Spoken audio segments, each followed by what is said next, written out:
Guys, ഇന്ന് നമ്മൾ Mullaperiyar dam decommission ചെയ്യണമെന്ന് പറഞ്ഞ് പ്രൈം മിനിസ്റ്ററിന് ഒരു പെറ്റീഷൻ കൊടുക്കാൻ പോവാണ്.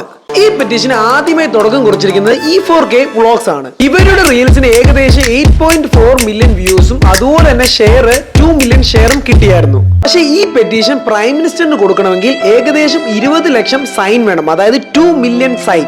ഇവർക്ക് ഇവരുടെ റീൽസിന് ഏകദേശം നല്ല റീച്ച് കിട്ടുകയും അതുപോലെ തന്നെ ഷെയറും കിട്ടി. പക്ഷേ വിചാരിച്ച പോലെ 20 ലക്ഷം സൈൻ ഇവർക്ക് കിട്ടിയില്ല. ഇവർക്ക് ഈ 2 മില്യൺ സൈൻ കിട്ടാത്തതിന്റെ കാരണം ജനങ്ങൾക്ക് ആർക്കും അറിയത്തില്ല ഫോണിലൂടെ എങ്ങനെ സൈൻ ചെയ്യണമെന്ന്. നമുക്ക് ഈ കണ്ടുകൊണ്ടിരുന്ന ആളുകൾക്കും ഷെയർ ചെയ്ത ആളുകളും ഉണ്ടായിരുന്നു. ഇപ്പൊ തന്നെ അത് ഫുൾ ആയേനെ, പക്ഷെ ആർക്കും അത് ചെയ്യാൻ പറ്റിയിട്ടില്ല.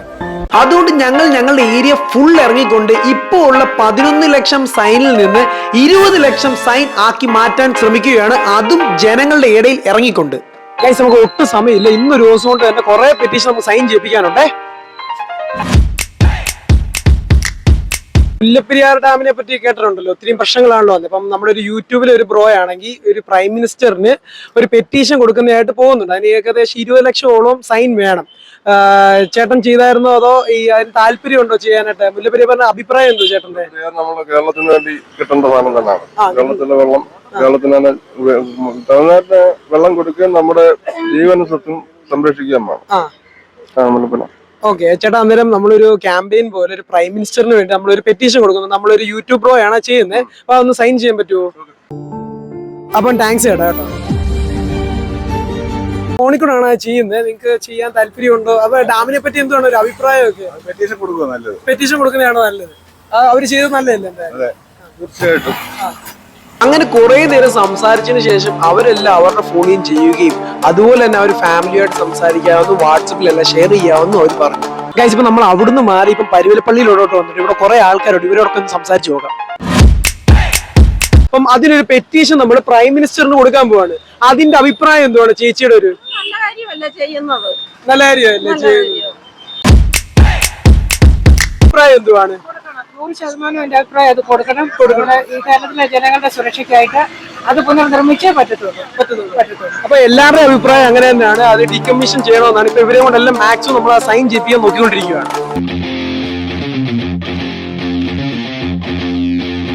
അത് നമുക്ക് ബുദ്ധിമുട്ടുള്ള രീതിയിലാണെങ്കിൽ അത് ഡീകമ്മീഷൻ ചെയ്യണം.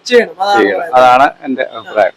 അത് ബുദ്ധിമുട്ടായി വരുമോ? നമുക്ക് ബുദ്ധിമുട്ടായിട്ട് വരുമല്ലോ. എല്ലാ വർഷം അതിന്റെ വെള്ളത്തിന്റെ അളവ് കൂടിക്കൊണ്ടിരിക്കുന്നവർക്ക് അത് ബുദ്ധിമുട്ടായിട്ട് വരുമല്ലോ.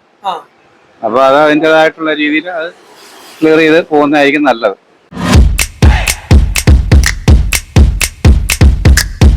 ഗൈസ്, ഇപ്പം മഴ കാരണം പിന്നെയും പണി കിട്ടി.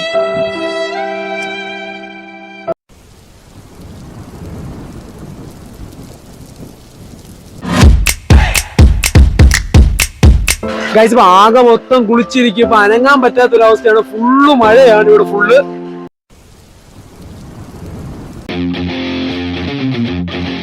ഇപ്പൊ നമ്മുടെ ആദ്യത്തെ വീടാണ്. ഇവിടോട്ട് കയറാൻ പോകണം.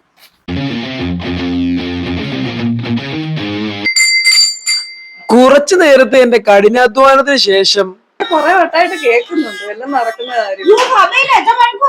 അല്ല, പെട്ടെന്ന് തീരും. പെട്ടെന്ന് ഫോൺ എടുത്തു. ഇതിനകത്ത് സൈൻ ദിസ് പെറ്റീഷൻ.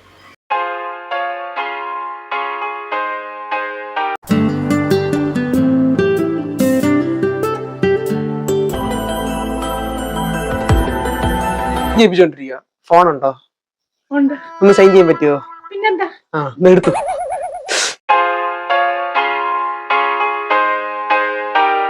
എന്റെ ഇതാ കേട്ടോ പേജ്, സൈൻ ദിസ് പെറ്റീഷൻ.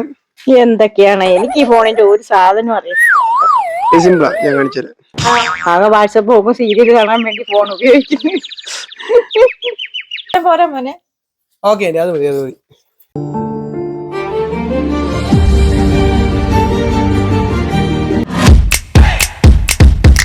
ഒന്നും ചെയ്യണ്ട. കേറി കയറ്റിയേക്കാം. വല്യമ്മ ഫോൺ എടുത്തോണ്ട് വാ. നമ്മുടെ കുടുംബക്കാരെ തന്നെ പുറകോട്ടാണല്ലോ. ഫോൺ എടുത്തോണ്ട് വാ, ചെല്ല്. ഇല്ല, ഫോൺ എടുത്തോണ്ട് വാ.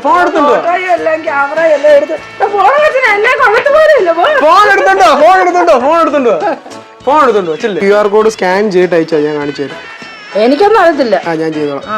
ഫോണിനകത്ത് സ്കാൻ ചെയ്ത് അയച്ചു കൊടുക്കാം. ഇതിപ്പോ നമ്മൾ തന്നെ ടൈപ്പ് ചെയ്ത് നമ്മൾ തന്നെ ഇമെയിൽ ഇട്ട് അടിക്കേണ്ട അവസ്ഥയാണ്. വേണ്ട, ഇത്രേ ഉള്ളൂ വലിയ പരിപാടി. ഇത് കഴിഞ്ഞു. Okay, thank you. എന്തേലും കുഴപ്പമുണ്ടെങ്കിൽ ഞാൻ നിന്നെ വിളിക്കത്തില്ല. എന്നെയൊന്നും ഇല്ല, എനിക്കറിയത്തൊന്നുമില്ല. ഇത്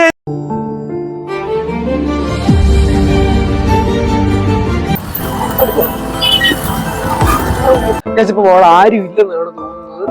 ഗൈസ്, അങ്ങനെ ഞങ്ങൾ കുറെ സ്ഥലത്ത് പോയി, കുറെ പേരോടൊക്കെ സംസാരിച്ചു. പക്ഷെ ഞങ്ങളോടും ആരും എതിർത്തൊന്നും സംസാരിച്ചില്ല. അതുപോലെ തന്നെ 2 കൈ നീട്ടിയാണ് ഞങ്ങളെ എല്ലാവരെയും സ്വീകരിച്ചത്. പലർക്കും ഈ പെറ്റീഷനെ പറ്റി കാര്യങ്ങളൊന്നും അറിയത്തില്ലായിരുന്നു. അവരെ എല്ലാരെയും പറഞ്ഞു മനസ്സിലാക്കി അവരെല്ലാരെയും കൊണ്ട് ചെയ്യിപ്പിക്കുകയും ചെയ്തു. കാരണം നമ്മുടെ എല്ലാവരുടെയും തലയ്ക്ക് മണ്ടയ്ക്ക് നിൽക്കുന്ന പേടി സ്വപ്നമാണ് മുല്ലപ്പെരിയാർ.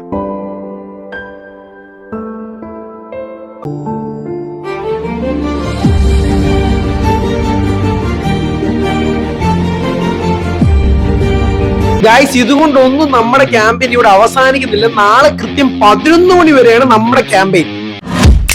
ഇപ്പം ഏകദേശം 6:15 നനഞ്ഞു കുളിച്ചിരിക്കുക, കണ്ണാടി എല്ലാം നനഞ്ഞു കുളിച്ചു. നമ്മൾ അന്നാലും നിർത്തുന്നില്ല, വീട്ടിലോട്ട് തന്നെ കയറിക്കൊണ്ടിരിക്കുവാണേ. ഫോൺ വെച്ചിട്ടാണ് അത് ചെയ്യുന്നത്. നമുക്ക് ചെയ്യാൻ പറ്റുമോ? അത് ഇവിടുന്ന് ചെയ്യല്ലേ? ഓക്കെ.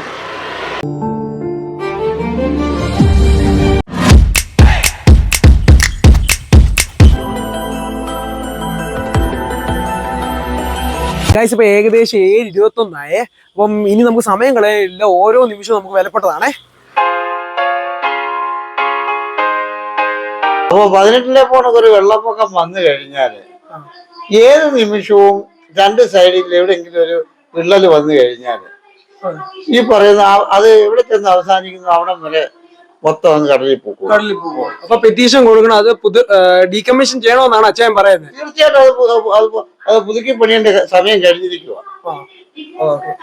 അത് റിപ്പയർ ചെയ്യേണ്ട സമയം കഴിഞ്ഞിരിക്കുക. തീർച്ചയായിട്ടും അത് ഒരു ചിലപ്പോ ഞങ്ങളുടെയൊക്കെ കാലം കഴിഞ്ഞ് നിങ്ങളുടെയൊക്കെ ഭാവി ചിലപ്പോ അത് മിക്കവാറും ഒക്കെ സംഭവിക്കും, പൊട്ടിത്തെറിച്ചിരിക്കും. അതിന് യാതൊരു സംശയമില്ല. അതായത് പഴയ കാലത്ത് 25 വർഷമേ ഉള്ളൂ ഒരു കോൺക്രീറ്റിന്റെ പവർ. 25 വർഷം കഴിയുന്നുണ്ട് അത് കാലക്രമേണ അവിടെ ഇവിടെ വിള്ളൽ വരുന്നുണ്ട് എന്ന് പറഞ്ഞത് കണക്ക് ഇത് തലമുറകൾ കഴിഞ്ഞതാ. മുല്ലപ്പെരിയാർ ഡാം തലമുറകൾ കഴിഞ്ഞതാ. അത് ഇനി അതിന് വലിയ ആയുസൊന്നും ഇല്ല. അപ്പൊ അത് റീപെയിൻ ചെയ്ത് പുതുക്കേണ്ട സമയം കഴിഞ്ഞിരിക്കുക. സത്യം പറഞ്ഞാൽ ഇവരോടെല്ലാം സംസാരിച്ചു കഴിഞ്ഞപ്പോഴത്തേക്ക് എനിക്കൊരു കാര്യം മനസ്സിലായി. നമ്മുടെ ജനങ്ങൾക്ക് എല്ലാവർക്കും 100% വിശ്വാസമാണ് ഇത് പൊട്ടിത്തെറിക്കും എന്നത്. പക്ഷെ ഇവരെല്ലാരും എന്തുകൊണ്ടാണ് മൗനമായിരിക്കുന്നത്? കാരണം വേറൊന്നും കൊണ്ടല്ല, ഇത്രയും നാള് സമരം ചെയ്തും സംസാരിച്ചിട്ടും ചേഞ്ച് ആവാത്ത കാര്യം ഇനി പെട്ടെന്ന് എങ്ങനെ ചേഞ്ച് ആവും? ഒരു പട്ടിയെ കൊന്നാൽ ചോദിക്കാൻ മനുഷ്യരുള്ള ഈ രാജ്യത്ത് ഒരു മനുഷ്യനെ കൊന്നാൽ ചോദിക്കാൻ ഒരു പട്ടിയും വരില്ല എന്ന വിശ്വാസം എവിടെ നിന്ന് വന്നു? ഏകദേശം 200ഓളം വീടുകൾ ഞങ്ങൾ കയറുകയും അതുപോലെ തന്നെ ഏകദേശം 400 to 500 ആളുകളെ കണ്ട് നേരിട്ട് സംസാരിക്കുകയും ഈ ക്യാമ്പയിനെ കുറിച്ച് വിശദമായി പറയുകയും ചെയ്തു.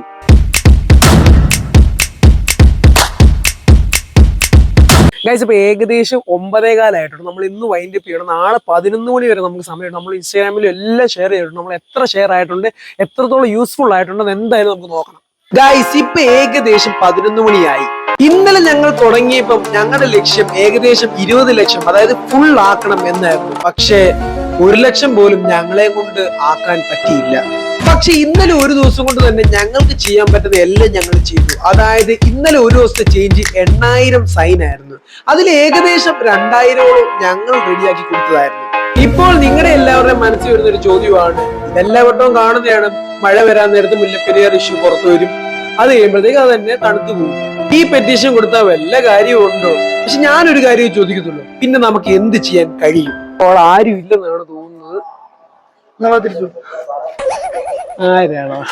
ഇല്ല, ആരും കുസ്തിക്കൊന്നും വരത്തില്ല ഇത് ചെയ്യുന്നതും പറഞ്ഞു. പൈസ ഒന്നും പോത്തില്ല സത്യമായിട്ട്. ക്യാഷ് വരെ ക്യാഷ് കിട്ടും എല്ലാവരുടെയും.